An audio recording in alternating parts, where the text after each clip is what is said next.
नमस्कार मित्रांनो, आपल्या सर्वांचे या यूट्यूब चॅनलवरती स्वागत आहे. तर आपण आज आलेलो आहे चंद्रपूरमधील विसापूर येथे असलेले बोटनिकल गार्डन. तर चला फिरूया. तर आम्ही आता प्रवेश घेतलेला आहे.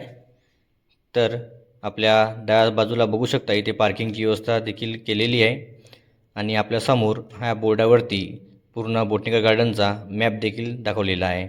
तर इकडे तिकीट घर आहे. आपण इथे तिकीट काढून आतमध्ये प्रवेश घेऊ शकता. तर आज आम्ही आलेलो होतो तेव्हा इथे एंट्री फ्रीमध्ये होती. तर आम्ही सर्वांनी काउंटरवर जाऊन मी तिकीट केलेली आहे आणि आपले वैभव भाऊ यांनी आपले तिकीट दाखवून तिकीट घराच्या बाहेर पडायला. आता आम्ही आलो आहे मुख्य प्रवेशावर. इथे आता आपली आहे प्रवेशद्वार आतमध्ये जाण्यासाठी.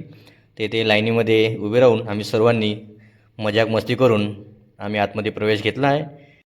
तर भारताचा राष्ट्रीय प्राणी वाघ याचे आम्हाला आल्यास दर्शन झालेले आहे व यानंतर आम्हाला ट्रेन दिसली व त्याकडे आम्ही धाव घेतली व ही ट्रेन पैशाने असल्यामुळे आम्ही इथून समोर निघालो व आम्हाला जाताच डाव्या बाजूला रोज गार्डन म्हणजेच गुलाबाचे गार्डन दिसले व आम्ही तिथे प्रवेश घेतला.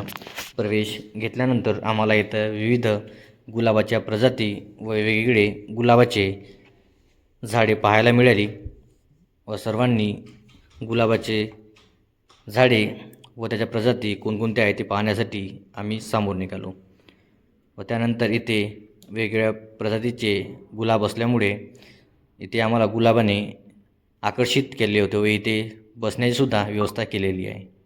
यापुढील संकुलामध्ये आपल्याला विविध प्राण्यांची, पक्ष्यांची तसेच सापांची डिजिटल बोर्डमध्ये छायाचित्रे दाखवलेली आहेत. हे आपण इथे पाहू शकता. ऊन खूप असल्यामुळे सर्वजण थकलेले होते व सर्वांनी इथे विसावा घेऊन फ्रेश होऊन समोरील प्रवास सुरू केला. या गार्डनमध्ये अत्याधुनिक सुविधांच्या 10 इमारती तयार करण्यात आलेल्या आहे. या बोटनिकल गार्डनमध्ये अत्याधुनिक मत्स्यालय, सायन्स सेंटर, फुलपाखरू उद्यान, ॲक्वास्केपचा समावेश आहे.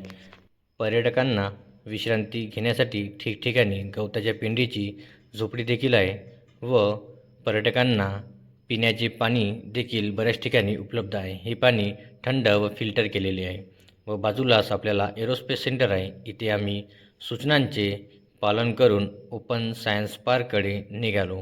या ठिकाणी शास्त्रज्ञांनी केलेल्या शोधाचे चांगले उदाहरण आहे.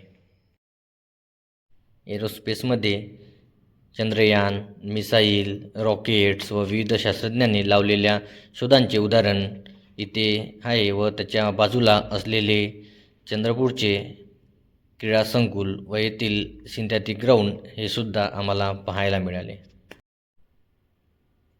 बाजूलाच आपल्याला चिल्ड्रन पार्क पाहायला मिळते व ताडोबाच्या जंगलाची सफारी करणाऱ्या तमाम पर्यटकांसाठी ही बोटनिकल गार्डन मोठी पर्वणी ठरणार आहे.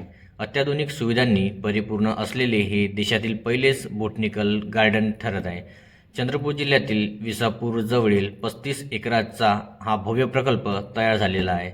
तरी ते आपण पाहू शकता नॅचरल हिस्टरी म्युझियम च्या आतमध्ये गेल्यानंतर आमचे मित्र वैभव भाऊ यांनी वाघाच्या जबड्यात हात टाकून दात तोडण्याचा प्रयत्न केला व ते अपयशी झाले व शेवटी त्यांनी मित्रांना बोलावून फोटोशूट केला व समोरील स्थळाकडे आम्ही समोर गेलो.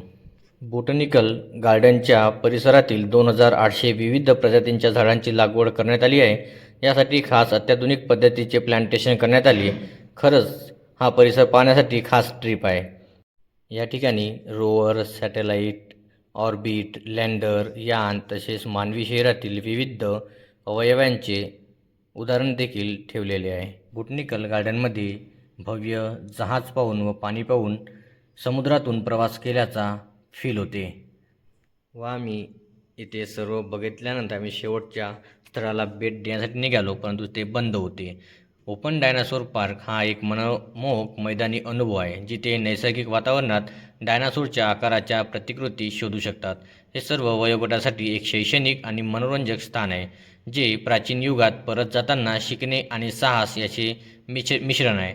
कौटुंबिक सहलीसाठी योग्य पार्क यांच्या वास्तववादी डायनासोर मॉडेल्स आणि विसर्जित वातावरणासह कल्पनाशक्तीला प्रज्वलित करते. या ठिकाणी विविध प्राणीसुद्धा आम्हाला पाहायला मिळाले व शेवटी आम्ही आमच्या गावाकडे निघालो व बोटनिकल गार्डन संपूर्ण फिरून आम्ही बल्लाळशाह रेल्वे स्टेशनला जाण्यासाठी ॲटो केला व आम्ही निघालो इथून व शेवटी काकांनी आम्हाला रॉंग साईडने नेले. आमची सर्वांची घाबरली होती, परंतु हिंमत ठेवून आम्ही शेवटी बल्लाळशाह रेल्वे स्टेशन गाठले व या ठिकाणी येऊन बल्लाळशाह रेल्वे स्टेशन खरंच खूप चांगले आहे, पाहण्यासाठी छान सौंदर्यीकरण केलेले आहे. व इथून आम्ही वर्धेला जाण्यासाठी कोणती रेल्वे आहे याचं डिस्कस केलं व शेवटी आमच्या भाऊंनी तिकीट काढली व आम्ही आमच्या गावाकडे निघालो. थँक्यू. तसेच नवनवीन ठिकाण पाहण्यासाठी आपल्या चॅनलला लाईक करा, सबस्क्राईब करा व पुढील व्हिडिओ पाहण्यासाठी आपल्या मित्रांना शेअर करा. तर आपण भेटू पुढील व्हिडिओमध्ये.